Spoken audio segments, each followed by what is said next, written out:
রাব্বুল আলামিন বলেন, নবী গো, আপনার যুগে ইতিপূর্বে যত নবীকে আমি পাঠাইছি, অসংখ্য নবীকে তার উম্মতেরা অস্বীকার করেছে, তারা কখনোই মানে নাই। আপনি ঘাবড়াবেন না নবী গো, আপনি ঘাবড়াবেন না। আপনার বিরুদ্ধে মানুষ কথা বলবে, আপনার কথায় মানুষ কালেমা আনবে না, কথা ঠিক, কিন্তু আপনার দাওয়াতি কাজ চালাইয়া যাইতে হবে। যারা আপনার সাথে বিরোধিতা করতেছে, আপনি তাদের প্রতিশোধ নেবেন না, প্রতিশোধ নেবেন না, কিন্তু প্রতিশোধকে পিছনে রেখে আপনি দাওয়াতের কাজটা আপনি যখন চালাইয়া যাবেন, আপনি সওয়াব ঠিকই পাবেন। যদিও তারা কালেমা না পড়ে, আপনি সওয়াব ঠিকই পেয়ে যাবেন। আমার এই আয়াত সম্পর্কে আলোচনা করার উদ্দেশ্য হলো, আমাদের সমাজে এমন কিছু মানুষ আছে যারা দেখবেন সপ্তাহে একদিন যখন একটা বয়ান হয়, জুমার দিন একদিন যখন বয়ান হয়, তখন কিছু মানুষের ভালো লাগে না। কয় এত ওয়াজ করে কি হবে, ওয়াজের কি দরকার, শুধু নামাজ, আমরা মসজিদ বানাইছি শুধু নামাজ পড়ব, সিজদা করব, বাড়িতে চলে আসব, তাই তো আল্লাহ রাব্বুল আলামিন খুশি। আল্লাহর কসম করে বলে দিয়ে যায়, মসজিদ যদি কোনো বান্দা শুধু সিজদা করার জন্য যদি বানায়, সে কখনোই আল্লাহ রাব্বুল আলামিনের গ্রহণযোগ্য বান্দা হতে পারবে না। কারণ ভাইরা আমার, মসজিদে নামাজ পড়লেও নামাজ হয়, ঘরে নামাজ পড়লে নামাজ হয়নি। কথা বলেন, কথা কয় না, কথা হইতে হবে। ঘরে নামাজ পড়লে নামাজ হয়, নামাজ হয় না, আন্দাজে কয় না। ঘরে নামাজ পড়লেও নামাজ হয়, মসজিদে নামাজ পড়লেও নামাজ হয়। তাহলে মসজিদ বানানোর উদ্দেশ্য কি? তার মানে বোঝা গেল, শুধু ঘরে যদি নামাজ পড়লেই নামাজ হয়, তাহলে মসজিদ বানানোর কোনো প্রয়োজন নাই। এ ভাইরা আমার, যদি মসজিদকে যদি আপনারা সিজদার স্থান যদি মনে করেন, তাহলে আল্লাহর নবী সাল্লাল্লাহু আলাইহি ওয়াসাল্লাম এই মেম্বারের ব্যবস্থা করতেন না, আল্লাহর নবী সাল্লাল্লাহু আলাইহি ওয়াসাল্লাম এই মেহরাবের ব্যবস্থা করতেন না, আল্লাহর নবী সাল্লাল্লাহু আলাইহি ওয়াসাল্লাম জুমার নামাজের জন্য খুতবাকে ওয়াজিব বলে ঘোষণা করতেন না। ঠিক কি না? এই 40 বছর জীবনী থেকে আমরা সহজেই বুঝি এটা কিসের দলিল? নবুয়তের দলিল। কিসের দলিল? নবুয়তের দলিল। আর 40 বছর পর আল্লাহ রাসূল সাল্লাল্লাহু আলাইহি ওয়াসাল্লামের কাছে যখন বলা হলো ইকরা, ইকরা শব্দের মাধ্যমে যখন ধীরে ধীরে ধীরে আল্লাহ রাব্বুল আলামিন হযরতে জিবরাইল আলাইহিস সালামের মাধ্যমে এই 30টি পারা কুরআন মাজিদ আল্লাহর রাসূলের সিনার মধ্যে ঢুকায় দিলেন, তখন থেকে শুরু হলো শরীয়তের দলিল। কিসের দলিল? শরীয়তের দলিল। এখন আপনাদের কাছে আমার একটা প্রশ্ন, আল্লাহ রাসূল সাল্লাল্লাহু আলাইহি ওয়াসাল্লামের যদি আমরা আদর্শে আদর্শিত হতে পারি, যদি আমরা আদর্শে আদর্শিত যদি হতে চাই, তাহলে কি শুধু 40 বছরের আগের জীবনী আমাদেরকে অবলম্বন করতে হবে, নাকি পুরা জিন্দেগিটাই আমাদেরকে দেখতে হবে?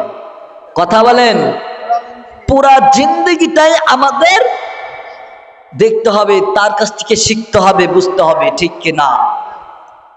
আমাদের দেশের একদল মানুষ আছে, দেখবেন তারা শুধু মিলাদুন নবী পালন করে। কি নবী? শুধু মিলাদুন নবী পালন করে, কিন্তু সিরাতুন নবীর কোনো খবর। মিলাদুন নবী কাকে বলা হয়? রাসূল সাল্লাল্লাহু আলাইহি ওয়াসাল্লাম যেদিনকে জন্মগ্রহণ করেছেন তাকে কি বলা হয়? মিলাদুন নবী। আর সিরাতুন নবী রাসূল সাল্লাল্লাহু আলাইহি ওয়াসাল্লামের জন্ম থেকে নিয়ে মৃত্যুর আগ পর্যন্ত 63 বছর জিন্দেগি হলো রাসূল সাল্লাল্লাহু আলাইহি ওয়াসাল্লামের সিরাতুন নবী। ঠিক কিনা ধরে বলেন? তাহলে এই সিরাতুন নবী আমরা সমাজের বুকে আমরা আলোচনা করি না। যখনই মিলাদুন নবী আসে, তখন দেখবেন আমাদের আশিকি রাসূল যারা আছে আমাদের বাংলাদেশে, তারা দেখবেন রাস্তাঘাটে নেমে গেছে, কিন্তু 63 বছর জিন্দেগির কোনো আদর্শই তাদের মধ্যে পাওয়া যায় না। আল্লাহ রাসূল সাল্লাল্লাহু আলাইহি ওয়াসাল্লাম জন্মগ্রহণ করেছেন, এটা প্রত্যেকটা মুমিনের জন্য একটা খুশির সংবাদ। কিন্তু তাই বলে এই নয় যে এই খুশির সংবাদকে সামনে রেখে তোমরা কেক কাটবে, এটা কখনোই ইসলামের শরীয়ত হতে পারে না। তো ভাইরা আমার, বলতেছিলাম আল্লাহ রাসূল সাল্লাল্লাহু আলাইহি ওয়াসাল্লাম যখন 40 বছর বয়সে উপনীত হলেন, তখন আল্লাহ রাব্বুল আলামিন রাসূলের কাছে কোরআন নাজিল করলেন যে ইয়া রাসূলুল্লাহ, আর বসে থাকা যাবে না, এখন থেকে সৎ কাজের আদেশ, অসৎ কাজে নিষেধ তোমাকে করতেই হবে। কি করতে হবে?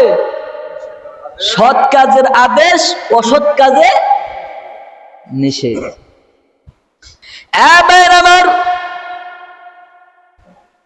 যখনই আল্লাহর নবী 40 বছর বয়সে উপনীত হলেন, আল্লাহ রাব্বুল আলামিন নবীকে ঘোষণা করে দেয়, নবী গো, এখন থেকে আপনি বলেন লা ইলাহা ইল্লাল্লাহু মুহাম্মাদুর রাসূলুল্লাহ সাল্লাল্লাহু আলাইহি ওয়াসাল্লাম। আমার যখনই এই কালিমা নিয়ে সমাজের বুকে মানুষদেরকে যখন কালিমার দাওয়াত দিতে শুরু করলেন, কাফের বেঈমানেরা চিন্তা করলো, এ আবার কোন ধর্মের কথা বলে? এতদিন তো মুহাম্মদ আমাদের কাছে ভালোই ছিল, আমাদের আদরের সন্তান ছিল, আমি তাদেরকে বড় করছি, আমি তাকে বড় বড় মাছ খাওয়াইছি।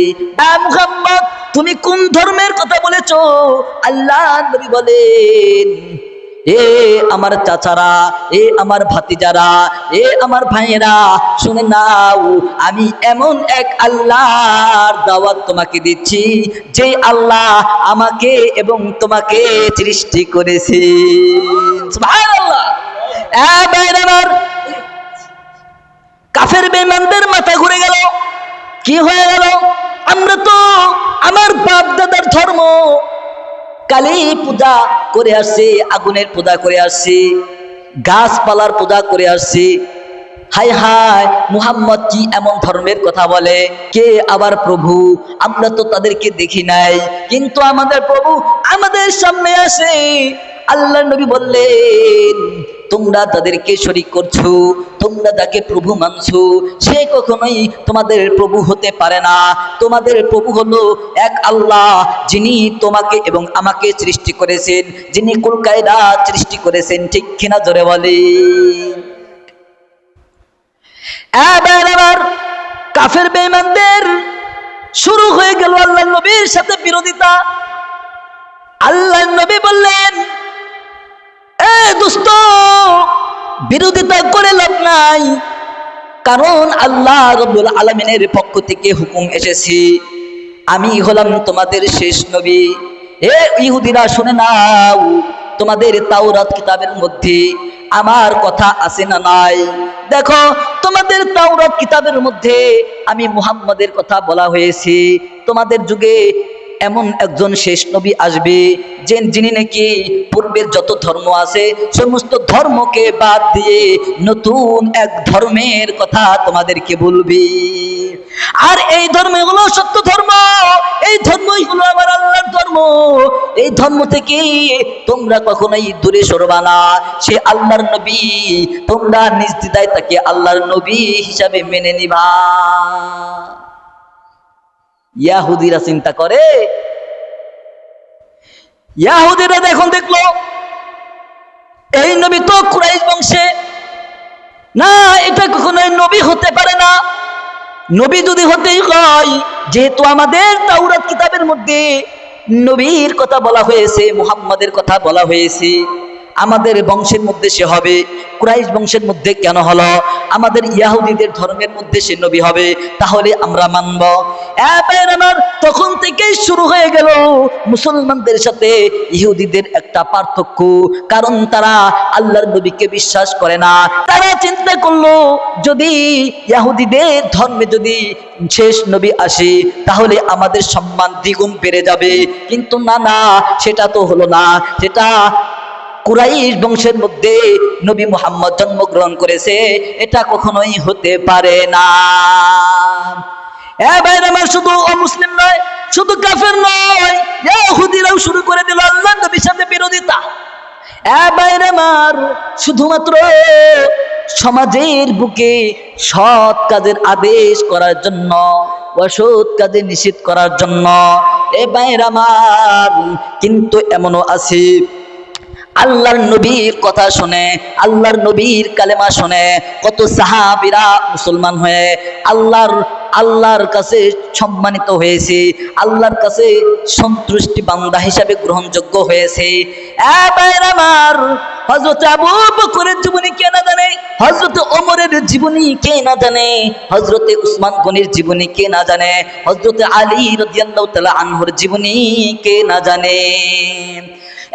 আমার শুধু তাই নয়, আল্লাহ নবী ইসলামের দাওয়াত দিতে লাগলেন।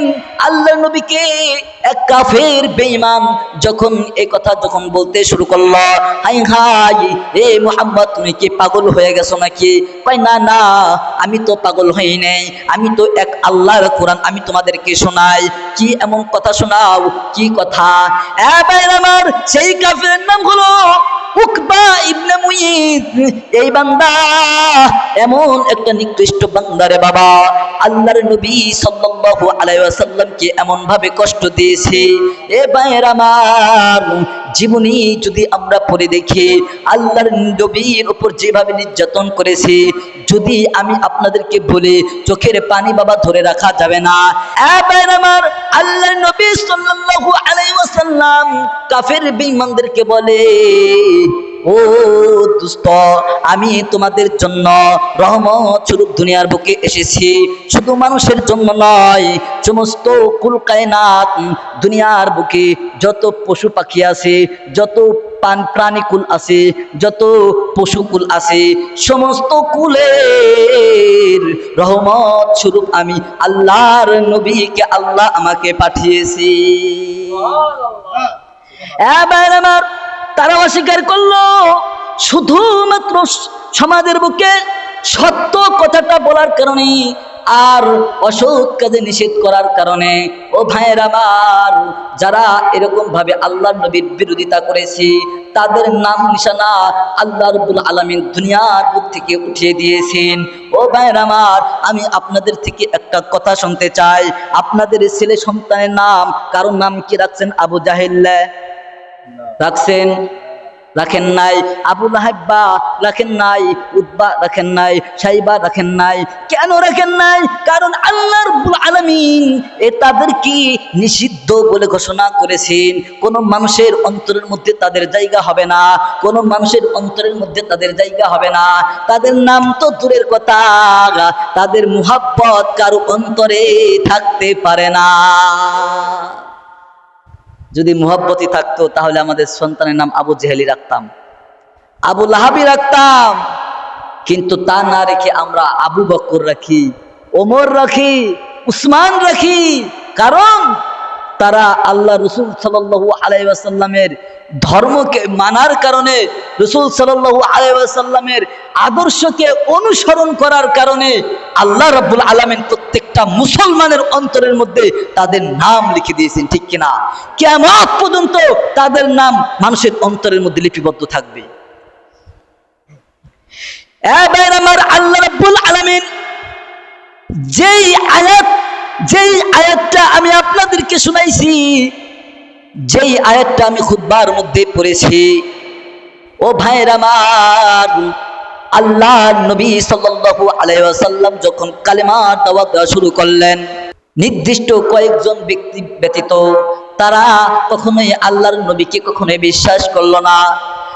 আল্লাহ রাব্বুল আলামিন ঠিক তখনই তাদের উদ্দেশ্য করে বলেন, ইন্নাল্লাযীনা কাফারু সাওয়াউন আলাইহিম। আল্লাহ নবী, ইন্নাল্লাযীনা কাফারু, নিশ্চয় কাফেররা, সাওয়াউন উভয় সমান। কারা? নিশ্চয় কাফেররা উভয় সমান। ইন্নাল্লাযীনা কাফারু, এই কাফারু শব্দের অর্থ হলো যারা অস্বীকার করে, যারা ইসলাম অস্বীকার করে, যারা আল্লাহর ধর্মকে মানে না। নির্দিষ্ট করে তাফসীর ইকরামরা নির্দিষ্ট করে দিয়েছেন, এই কাফারু শব্দ দ্বারা উতবাকে বোঝানো হয়েছে, সাইবাকে বোঝানো হয়েছে, আবু লাহাব, আবু জাহেলকে বোঝানো হয়েছে, এবং মক্কার যত কাফেররা আছে তাদেরকে বোঝানো হয়েছে। ইন্নাল্লাযীনা কাফারু সাওয়াউন আলাইহিম, আল্লাহর নবীকে আল্লাহ রাব্বুল আলামিন বলে দিলেন, নিশ্চয়ই কাফেররা সমান। আপনি যতই তাদেরকে ভয় দেখান না কেন, যতই আপনি তাদেরকে ভয় দেখান না কেন, তাদের কিছুই আসে যায় না, তারা কখনোই ঈমান আনবে না। তাদেরকে ভয় দেখাইলেও কি না দেখাইলেও কি, তারা কখনোই ঈমান আনবে না। আল্লাহ রাব্বুল আলামিন পরবর্তী আয়াতের মধ্যেই বলেন, খাতামাল্লাহু আলা কুলুবিহিম ওয়া আলা সামইহিম ওয়া আলা আবসারিহিম গিশাওয়া, কারণ তাদের অন্তরের মধ্যে আমি আল্লাহ রাব্বুল আলামিন মোহর ঢেলে দিয়েছি, আমি তাদের অন্তরের মধ্যে মোহর ঢেলে দিয়েছি।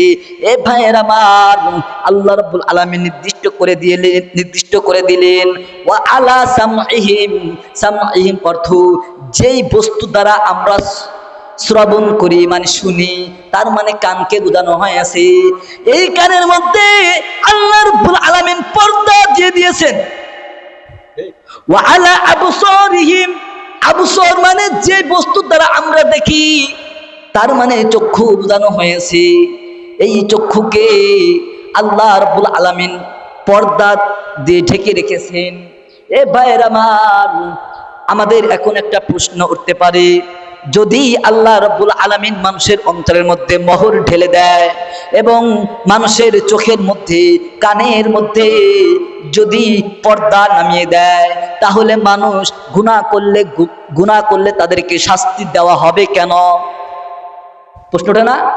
কারণ আল্লাহ রাব্বুল আলামিন নিজেই কইছে যে আমি ওই সমস্ত ব্যক্তিদেরকে কি করি, যাদেরকে আল্লাহর কোরআন শুনাইলে কিছু মনে হয় না, যাদেরকে কোরআনের বাণী শুনাইলে কিচ্ছু আসে যায় না, তারা কখনো ঈমান আনে না, আল্লাহর প্রতি ধাবিত হয় না, আল্লাহকে বিশ্বাস করে না, তাদের অন্তরের মধ্যে আল্লাহ রাব্বুল আলামিন কেন মোহর ঢেলে দিলেন?